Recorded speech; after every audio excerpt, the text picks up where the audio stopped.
भारत के लद्दाख की जमीन में चीन ने लगाए टेंट। चीनी गुस्ताखी पर भारत ने दी आर पार की धमकी। दोस्तों, चीन बॉर्डर पर हालात लगातार खराब होते जा रहे हैं। चीन हर दिन कोई ना कोई नई गुस्ताखी करने में जुटा है, जिसके चलते भारत चीन के बीच सीमा पर तनाव कम होता नहीं दिख रहा। अब चीन ने पहले की तरह एक और बड़ी हिमाकत की है।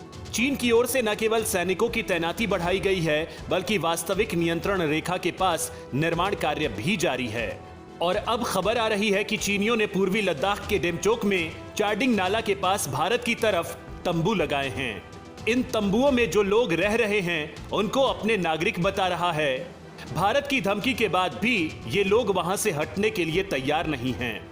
हालांकि भारत ने चीन की इस हिमाकत के बाद आर या पार की तगड़ी धमकी दी है। इंडियन एक्सप्रेस में छपी खबर के मुताबिक भारत की ओर यह टेंट लगाए गए हैं। डेमचोक में पहले भी भारतीय और चीनी सैनिकों के बीच आमना सामना हो चुका है। 1990 के दशक में भारत चीन संयुक्त कार्य समूहों यानी JWG की मीटिंग में दोनों पक्ष इस बात पर सहमत हुए थे कि डेमचोक और ट्रिग हाइट्स LAC पर विवादित पॉइंट हैं। भारत चीन सीमा पर तनावपूर्ण स्थिति को कम करने के लिए सैन्य स्तर की वार्ता दोबारा शुरू होने वाली है।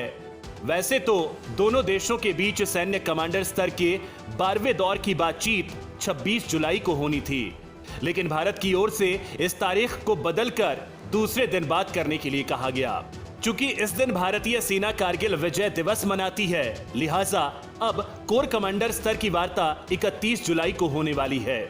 इस पूरे मामले पर सैन्य अधिकारियों का कहना है कि कोर कमांडर स्तर पर बातचीत में देरी के बावजूद दोनों पक्ष हॉटलाइन पर लगातार संपर्क में हैं। गतिरोध शुरू होने के बाद से दोनों पक्षों ने दौलत बेग ओल्डी और चुशुल में हॉटलाइन पर करीब 1500 बार संदेशों का आदान प्रदान किया है। ये बातचीत इसलिए आगे नहीं बढ़ सकी क्योंकि भारत पहले टकराव वाले सभी बिंदुओं से सैनिकों को पूरी तरह से वापसी चाहता है। वहीं चीन सिर्फ सैनिकों की संख्या घटाने पर राजी है।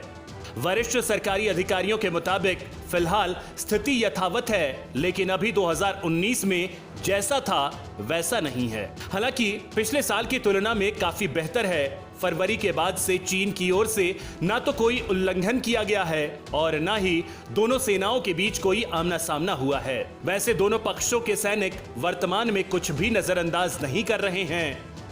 भारत का फोकस गोगरा, हॉट स्प्रिंग और देपसांग में 900 किलोमीटर इलाके में जारी तनाव को खत्म करने पर है।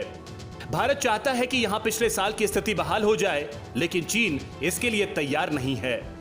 भारत गोगरा और हॉट स्प्रिंग में सभी मुद्दों को तत्काल हल करना चाहता है, क्योंकि देपसांग पर आम सहमति बनने में समय लग सकता है। बॉर्डर पर लाखों की तादाद में सैनिकों का जमावड़ा। दोनों ही ओर से विश्वास की कमी के कारण सीमा पर दोनों ओर लाखों की तादाद में सैनिक तैनात हैं। भारत की ओर से पूरे बॉर्डर पर 2,20,000 से ज्यादा जवान तैनात किए गए हैं। चूंकि चीन पूर्वी लद्दाख में अपने सैनिकों की गतिविधि बढ़ा रहा है और बहुत तेज गति से सैन्य बुनियादी ढांचे का विकास कर रहा है, लिहाजा भारत ने 15,000 और सैनिक तैनात किए हैं। गहराई वाले इलाकों में चीनी सैनिकों की 4 डिवीजन G219 राजमार्ग पर तैनात हैं, जो अक्साई चिन से होकर गुजरता है। भारत की ओर से भी बुनियादी ढांचे को उन्नत करने के साथ ही सैन्य ताकत बढ़ाने पर जोर है और सभी महत्वपूर्ण जगहों पर भारतीय सैनिक तैनात हैं। यदि चीन कैलाश रेंज की ऊंचाइयों वाली जगहों पर फिर कब्जा करने की कोशिश करता है तो हम कहीं और जाएंगे। एक स्पष्ट संदेश दिया गया है कि यदि उनकी ओर से कोई कोशिश होगी ऐसी, तो भारत का अगला कदम कहीं बढ़कर होगा। गलवान में हुई हिंसक झड़प के बाद से भारत और चीन के रिश्ते खराब चल रहे हैं। दोनों की सेनाएं भारी हथियारों और हजारों सैनिकों के साथ आमने सामने हैं। भारत ने आर्मी, एयरफोर्स और नेवी तीनों के खतरनाक कमांडो इस इलाके में तैनात कर दिए हैं। फाइटर जेट कई महीने से लगातार उड़ान भर रहे हैं। लंबी तैनाती के हिसाब से भारत ने रसद समेत दूसरा जरूरी सामान पहले ही पहुंचा दिया है।